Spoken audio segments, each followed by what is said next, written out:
Xoş gördük uşaqlar hər birinizi. Bu günləri biz güvənin həyata keçirdiyi blok sınaq imtahanının test tapşırıqlarının izahı ilə tanış olacağıq. Suallarımız 3-cü qrup A variantında öz əksini tapan test tapşırığı olacaq. 31-ci testimizdə neolit və tunc dövrlərinin oxşar cəhətləri soruşulur. Deməli, birinci xüsusiyyətdə yeni təsərrüfat sahələrinin meydana gəlməsi öz əksini tapıb. Bu, hər iki dövr üçün oxşar xüsusiyyətdir. Belə ki, biz neolit dövründə duluxçuluğun, toxuculuğun, müxtəlif sənət sahələri yarandığını bilirik. Tunc dövründə isə, xüsusilə orta tunc dövründə bağçılığın, bostancılığın, şərabçılığın, üzümçülüyün meydana gəldiyi haqqında məlumatımız var. İkincidə süni suvarma sisteminin mövcud olması. Süni suvarma sistemləri tunc dövründə meydana gəlib. Hətta konkret vaxtında isə erkən tunc dövründə meydana gəlib.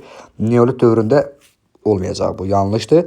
Duluxçuların saxsı qablar hazırlaması hər iki dövr üçün oxşar xüsusiyyətdir. Belə ki, duluxçuluq da neolit dövründə meydana gəlib və neolit dövründən sonraki dövrlərin hər birində biz bu məsələni qeyd edə bilərik. Hətta günün bu günündə də Azərbaycanda duluxçuluq sənəti var.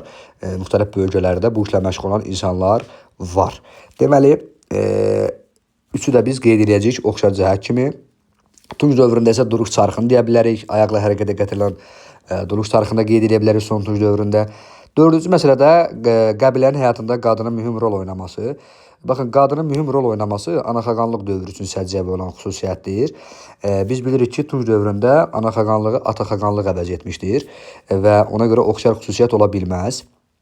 Beşinci məsələdə şumlama zamanı qoşqu heyvanlardan istifadə edilməsi. Qoşqu heyvanlarından istifadə edilmək xış əkinçiliyi üçün belə deyək, səciyyəvi olan bir xüsusiyyətdir. Xış əkinçiliyi də erkən tunc dövründə yaranıb, neolit dövrünə aid deyil.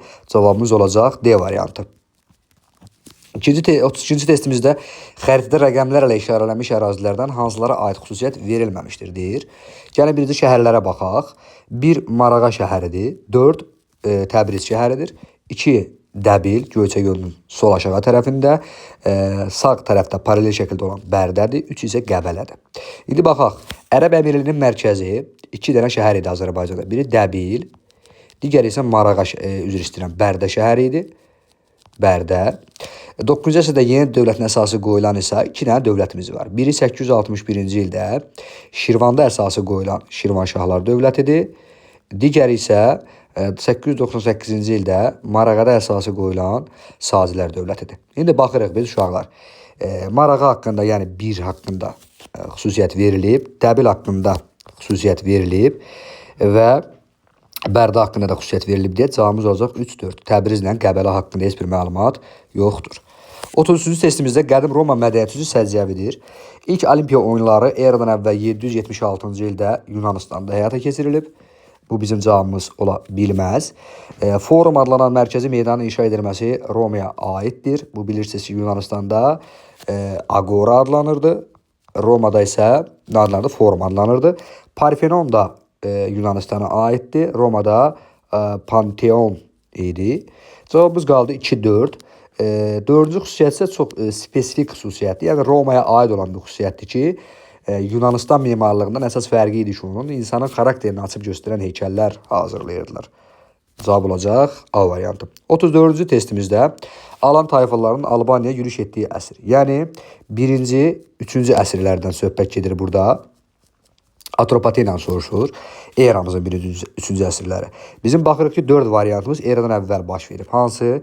Pompeyin işğalçılıq yürüyüşü eradan əvvəl 66-65-dir. Fraspa eradan əvvəl 36-dır. Selevkilər dövlətindən asılılığı qəbul etdi. Eradan əvvəl 223-dir. Makedoniyalıların zülmünə qarşı mübarizə eradan əvvəl 4-cü əsrdir.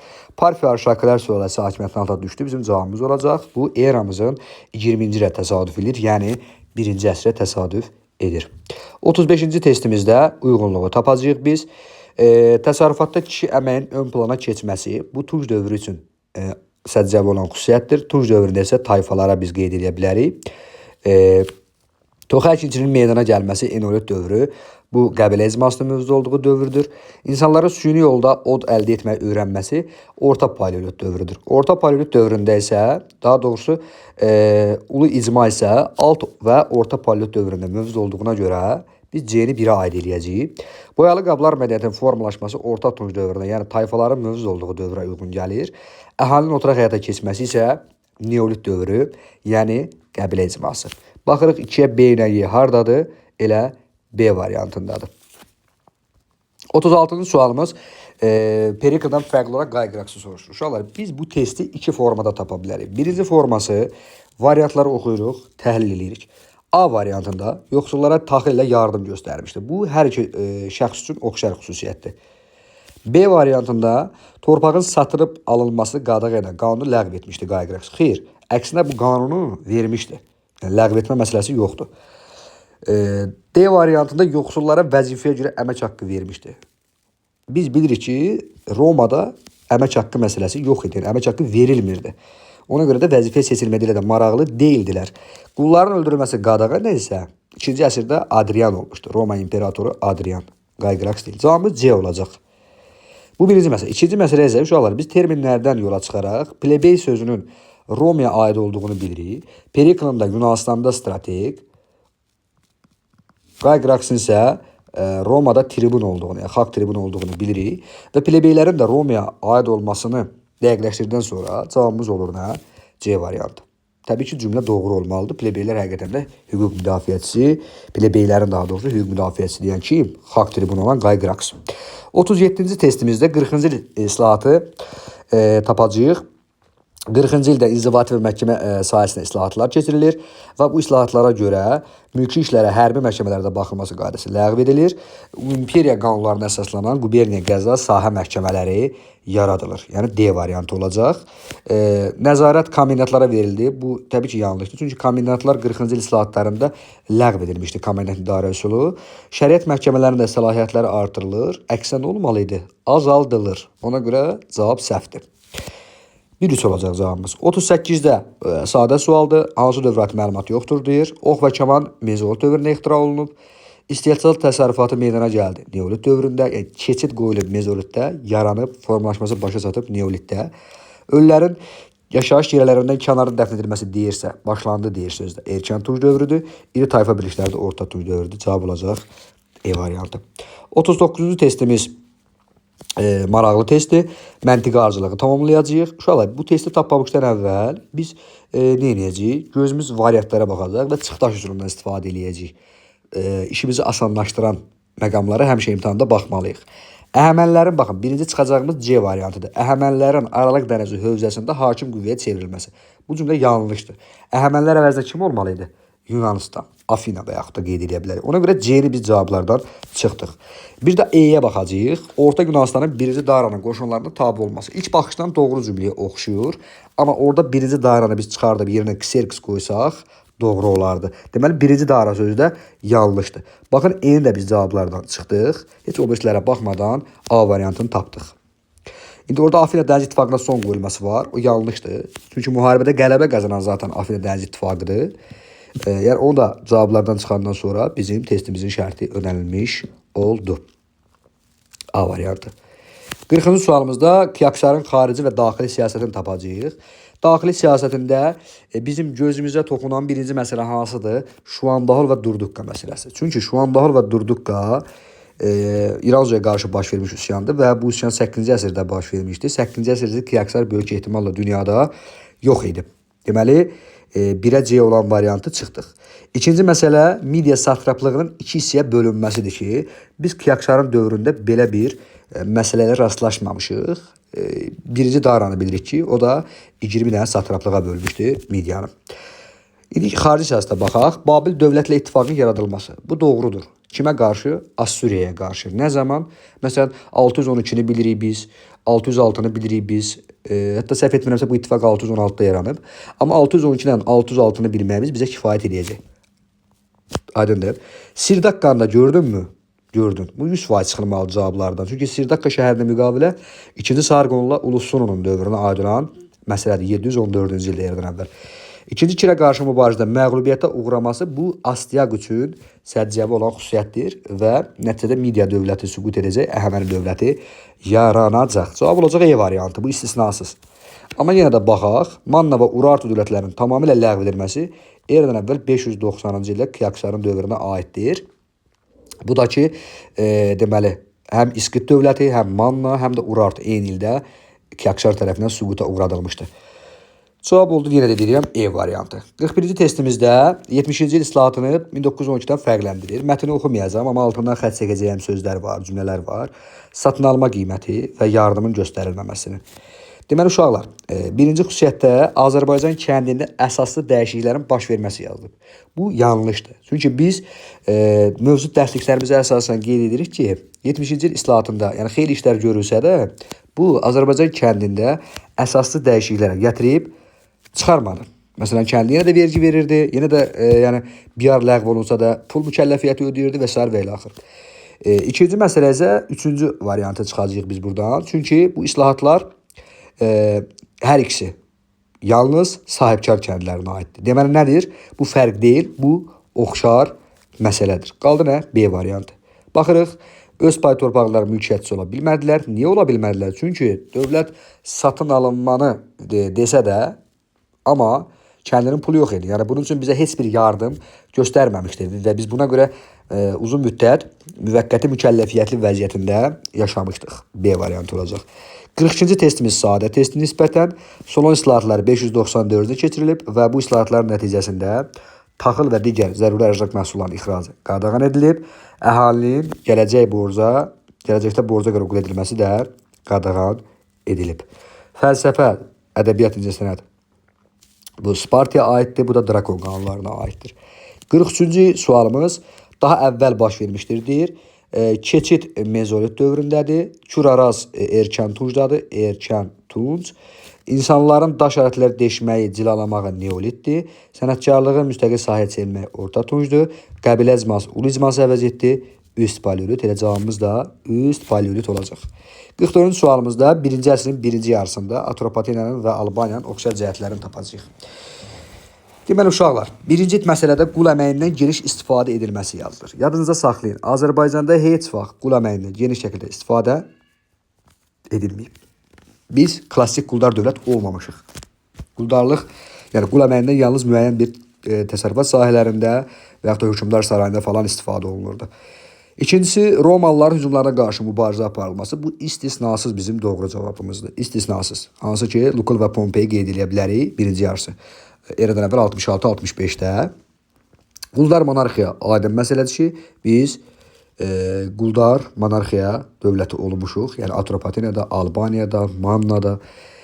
Dördüncü sualda niyə? Daha doğrusu dördüncü fikir niyə səhvdir? Çünki Romada imperiya eradan əvvəl 27-ci ildə yaranıb. 27-ci il isə 1-ci əsrin birinci yox, ikinci yarısıdır. Cavab oldu B variantı. 45-ci sualımız maraqlı sualdır. Hətta mən əminəm ki, imtahana bu formada bir dənə sual, ən azı bir sual düşəcək. Xəritədə işarələnmiş dövlətin böyük Hun dövlətlə bağlı siyasətini tapacağıq. Hansı dövlətdir? Çin dövlətidir, düzdürmü? Çin. İndi 3-cü yüzillik və 1-ci yüzillikdə. Uşaqlar, bu testi birinci biz analiz edəndə bizim gözümüzə dəyən variant sarı-sarıqlardır. Niyə? Çünki sarı-sarıqlar üsyanı bizim yaranın 184-cü ildə başlayıb. Baxın, burada yatırılması deyir. Təxminən 20 il davam edib, yəni 204-də yatırılıb. Deməli, bu 3-cü əsrə aiddir. Baxın, A-nı çıxdım mən variantlardan. 2-yə A heç vaxt ola bilməz. Sonra Pinsel sazişi mən çıxmalıyım cavablardan. Niyə? Çünki Pinsel sazişi də eradan əvvəl 200-cü ildə imzalanıb. Bu isə 1-ci əsr deyil. 200-cü il. 2-ci əsrin sonuncu ilə təsadüf edir, hətta belə deyərdim. Demək, B-ni də çıxdıqdan sonra, baxın, bizim cavabımız qaldı ortada. Baxırıq indi, Çiçi Tanrı eradan əvvəl 36-cı ildir, bu 1-ci əsrə aiddir. Vyetnam və Koreya Xan sülaləsi dövründə tabi edilsə də, bunun böyük Hun dövlətilə heç bir əlaqəsi yoxdur. Böyük Çin səddi doğrudur. Eradan əvvəl 214-cü ildə əsası qoyulub, bu 3-cü əsr eləyir. Hunlara qarşı tikilmişdi. Nicah diplomatiyası da bəli, yəni Hunların qarşısını ala bilmirdilər. Bunun üçün nəyə yol atmışdılar? Nicah diplomatiyasına. Təfərrüatda danışa bilərəm bu vaxtda, amma elə bunu bilməyiniz kifayətdir. A variantı. 46-cı sualımız sadə sualdır. Azərbaycan Şimal Şərq torpaqlarında meydana gələn və dövlətçilik ənənələrimizin bərpa olunmasına səbəb olan hadisə Şirvanşahlar dövlətinin yaranmasıdır ki, bu dövlətin yaranması ilə də Azərbaycana yürüş edən yad ellərin hücumlarının qarşısı alınırdı. Bəzən tamamilə, bəzən bir müddətliyə. 47-ci sualımızda 629-cu ilə Bizansla bağlanmış sülhə görə Albaniya əsasən təsir dairəsində qalır. Xəzərlər sonra gəlir. Sonra Xəzərlərin özündə proseslər baş verir ki, daxil çəkişmələr falan çıxıb gedirlər. Bu da bizə müsbət təsir göstərir. Hansı ki, Albaniya müstəqil dövlətə çevrilir. və Albaniya yeni sülalə hakimiyyətə gəlir. Yəni sülalənin hakimiyyətə gəlməsilə müstəqil dövlətçiliyimiz bərpa olmuş olur. Burada da söhbət hansı sülalədən gedir uşaqlar? Təbii ki, Mehranilər sülaləsindən gedir. Mehranilər sülaləsində ilk nümayəndəsi 642-ci illərdə hakimiyyətdə olan Varaz Qriqoridir. Cavanşirin atası idi. Deməli, Arşakilər sülaləsinin hakimiyyəti bərpa oldu. Xeyr, Mehranilər, bir də Sasani mərzbalarına çıxdıq. Cavab oldu 1-3. 48-ci testimizdə bir növ bizə Venn diaqramı xatırladır. Bu da belə deyək, təzə istifadə olunan test tapşırıqlarındandır. 5-ci, 6-cı xüsusiyyətlər hər iki dövlət üçün oxşar xüsusiyyətdir. Digərləri isə fərqli xüsusiyyətlər olacaq. Baxaq. Avropa Hun dövləti Burqundiyanı işğal edib. Nə zaman? Attillanın dövründə. Düzdürmü? Roma şəhərinin dağıdılması isə xeyr. Yəni Attila Roma üzərində hücum etsə də Roma papası dizlərini çökür, xahiş eləyir, yalvarır və Roma papası, daha doğrusu Attila Roma şəhərini dağıtmaqdan vaz keçir. Bu yanlış xüsusiyyətdir. Üçüncüdə Uyğurlar tərəfindən süquta uğradılması. Uyğurlar tərəfindən süquta uğradılan ikinci Göytürk dövlətidir. Birinci Göytürk dövləti deyil. 744-cü ildə. Avarlara qarşı mübarizə isə hər iki dövlət, daha doğrusu birinci Göytürk üçün oxşar xüsusiyyətdir. Həm dövləti yaradan Bumin xaqan, həm də onun oğlu olan Muğan xaqan üçün oxşar xüsusiyyətdir. 5-ci məsələdə Bizansın üzərinə uğurlu hücum təşkil edilməsi. Bu doğrudur uşaqlar. Biz zaten çıxdaş üstündən bildik ki 1-4-5 doğrudur. Amma gəlin niyə doğru olduğunu qeyd eləyək. Attilanı biz tanıyırıq zaten Avropanın dövləti. 434-ü bilirik, 447-ni bilirik. Bizansın tabi edilməsi, xərac alınması və s. və ilə axır. Birinci Göytürkdə isə Muğan xaqan dövründə İstəmi Yabqu Bizans üzərinə hücum etmişdi. Hətta bu uğurlu alınmışdı. Amma sonradan Bizansla müharibə aparmaq əvəzinə diplomatik əlaqələrə üstünlük verir. Səbəb nə imiş? Sasanilərin ortaq düşmən olması. Bu qədər bəsit. Və sonradan Sasanilərlə Göytürk müharibə aparır, Göytürk qələbə qazanır, hətta Soqdiana vilayətini də ələ keçirir. Aydındır. 6-da isə Sasanilərə qarşı mübarizə aparılması təkcə birinci Göytürk üçün səciyyəvi xüsusiyyətdir. Avropanın dövləti isə aparmayıb. Yəni Attila aparacaqdı. Sasanilər üzərinə hücum edəcəkdi. Amma 453-cü ilə vəfat eləyir və bu iş yarımçıq qalır. Cavab oldu D variantı. 49-cu sualımızda 19-cu əsrə aid Azərbaycan şəhərlərini tapacağıq. Bizim 3 dənə şəhərimiz verilib. Deməli, birincisi olan Gədəbəydir, ikincisi olan Bakıdır, 3 də Şəkidir. İndi baxaq biz. Elə burada yazım mən, daha rahat olsun. Deməli, ilk mərkəzləşdirilmiş telefon stansiyası 1886-cı ildə Bakıda işə salınıb. Deməli, 2A olmalıdır. Hərbi dairə rəisinə tabi olan, deməli, bunu belə yadda saxlaya bilərik. Biz bir ipucu verək. Hərbi dairə rəisliyinə tabi olanlar 1806-cı ildə Ruslar tərəfindən işğal olunan xanlıqlardır. Hansılardır? Bakı, Quba, Dərbənddir. Aydındır. Mərkəzdə Dərbənd idi. Deməli, Bakı varmı? Var. 2AB. Biz baxırıq ki, 2AB-ni tapan kimi cavabımız çıxdı. Aydındır. Amma yenə də baxaq. Alman kapitalına məxsus misəritmə zavodu 1865-ci il bu Gədəbəyə aiddir. 30-cu illərdə isə Şəkidə olan 1838-ci il üsyandır. Məşədi Məhəmmədin rəhbərliyi altında 3-ə D olacaq. İlk pambıq təmizləmə isə Naxçıvandadır. Naxçıvan burada qeyd olunmayıb. Aydındır. Cavab oldu C variantı. 50-ci sualımız Şirvanşahlar dövləti və Salariləri Venn diaqramında müqayisə edəcəyik. Ticarət gəmisini görürük. Salarilər. Slavyanlara qarşı mübarizə hər ikisi. Məsələn, Şirvanşahlarda 1-ci Mənüçöhrün dövrü 1030-cu il. Salarilərdə də Bərdə faciəsini desək kifayət eləyir. Dərbəndin ələ keçirilməsi, bu da hər ikisi. Şirvanşahları biz bilirik 988 və 1075-ci illər. Salarilər də Azərbaycanı vahid halda birləşdiribsə, mütləq şəkildə Dərbənd tutulub deməkdir. Səlcuq dövlətindən asla düşməsi, Səlcuqlar Salariləri görməyib. Şirvanşahlar isə Səlcuqlardan asla düşünmür, əlbəttə. 1066-cı ildə. Əhalisi türk mənşəli, bu da deməli olacaq nə? Salarilər. Deməli 3-ə BC, 2-yə A-yı, 1-ə D, E variantı. 51-ci sualda 1-ci min əvvəllərində qədim Misir dövlətinin zəifləmə səbəbləri, deməli hakim sülalələrin tez-tez dəyişməsidir, hakimiyyət uğrunda müharibələrin baş verməsidir. B variantı. 52-ci sualımız da maraqlı sualdır. Aid deyildir Ahşeriyə. Baxarıq biz. 22 Manna qalasının Urartuya verməsi bu kimin dövrünə aiddir? Ulusunun dövrünə aiddir. Deməli, aid deyil oldu da Ahşeriyə, düzdürmü? Cavablarımızdan biri oldu nə? 1. Mediada Assuriya əleyhinə üsyana qalxan üsyançılara kömək göndərməsi bu doğrudur. Bu Ahşerin dövrünə aiddir. Hansı ki Kaştarite kömək eləmişdi. 673-672-ci illər eradan əvvəl baş vermiş üsyanda. Və burada Ahşerlə müttəfiqi kim olmuşdu? İskit hökmdarı İşbakay. Ona görə uşaqlar biz 4 də çıxırıq. Çünki 4 də Ahşeriyə aiddir. Qalır bizim 1-3 və 1-3-5-imiz. Mərkəzləşmiş dövlət və canişili sistemin əsasını qoyan İranzudur. Deməli 1-3 100% Ahşeriyə aiddir. 5 də uşaqlar. Buna bəlkə də siz fikir verməmisiniz, amma Assuriya üzərinə hücum təşkil etməsi Ahşeriyə aiddir. Məhz 650-ci ildə Aşurbanipalın Manniyaya yürüş etmə səbəbləri içərisində bu məsələ öz əksini tapırdı. Ahşeri sərhəd bölgələrə, Aşurların torpaqlarına hücumlar etmişdi. Aydındır. Deməli 5-i də biz cavablardan çıxdıqdan sonra cavabımız qalır nə? B variantı. 53-cü testimizdə qədim Hindistan və Yunanistanın oxşar cəhətini tapacağıq. Hindistan Romanı asvetə salmayıb. Eyni zamanda Hunlar məsələsini buradan çıxmalıyıq biz. Əhəmənilərə qarşı mübarizə eradan əvvəl 6-cı əsr Hindistan üçün 6-cı əsr. Hindistan üçün Yunan-İran müharibələrində zaten biz əzbər bilirik. 490 Marafon və yaxud 480 Fermopol və s. və ilə axır. Makedoniya işğalına qarşı mübarizədə 327-ci il məsələn Hindistanı qeyd edə bilərik. Yunanistanı da biz elə 338 Xeroneya döyüşündə isə kifayət edəcək. Cavab oldu 2-4. 54-cü sualımızda uşaqlar bu testləri həmişə 2 hissəyə bölmək lazımdır. Bax Albaniyanın sazilər dövlətinə oxşar, rəvvadilərlə isə fərqini soruşur. İndi biz birinci hissəni tapaq. Albaniya Azərbaycanın şimalında yaranıb. Deməli 1 bizim cavabımız ola bilməz. Düzdür? Düzdür. Abbasi xilafətinin xəzinəsinə xərac göndərməsi. Baxın, Albaniya nə zaman süqut edib? 705-də. Abbasilər nə zaman haçda gəlib? 750-də. Albaniyanın Abbasiləri görməsi mümkün deyil. Deməli cavab nə olacaq? 3-4. Çünki xüsusiyyətləri deyir burada. İndi baxaq, Türk mənşəli sülalə tərəfindən idarə edilməsi Albaniya və Sazilər türk idi. Rəvvadilərdən fərqli, bəli, Rəvvadilər ərəb mənşəli idi. Deməli bu 3 düzdür. Ərəb xilafətinə qarşı mübarizə Albaniyanın biz Qadisiyə və Ktesifon döyüşlərini qeyd edə bilərik. Sazilər də Yusif İbn Əbusazın dövrünü mütləq şəkildə qeyd edə bilərik. Cavab nə oldu? 300% doğru oldu və 4-də 100. Rəvvadilərin isə ərəblərə qarşı hər hansı bir mübarizəsi müzakirə mövzusu belə deyil. 55-ci sualımızda Solon islahatlarını tapacağıq biz eradan əvvəl 594 deyə. 594.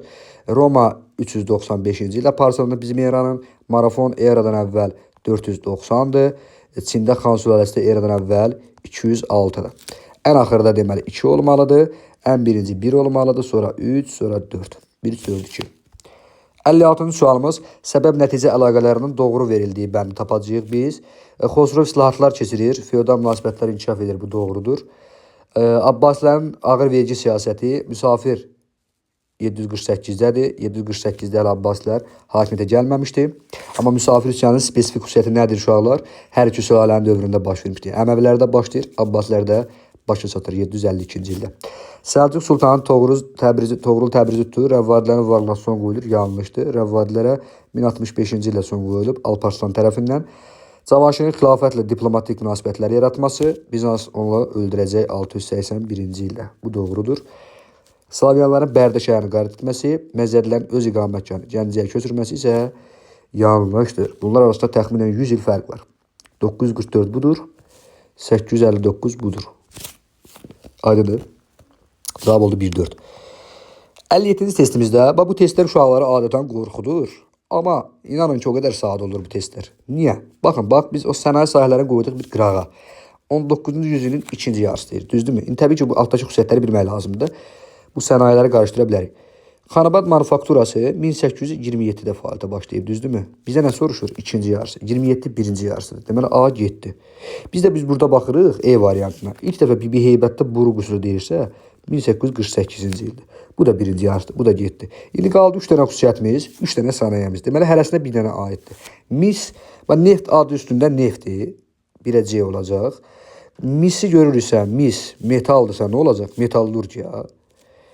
İpək də adı yüngül sənayeyə aiddir. Oldu deyil. Lap bilmirsən, amma yerdə qalan zaten bir dənə variant qalıb. Deməli, onu yüngül sənayeyə yazmalısan. Aydındır. Sür. 58-ci, 59, 60-cı sualımız mənbə suallardır. Mətni oxumusunuz siz yəqin ki, hansı amillər patrisi və plebeylər üçün güzəştəyə etməyə məcbur olurdular. Uşaqlar, burada nə olacaq? Ordu. ordunun nəyi? Deməli, orduda xidmət eləməkdən boyun qaçırırdılar. Buna görə də güzəştə getməyə məcbur oldular.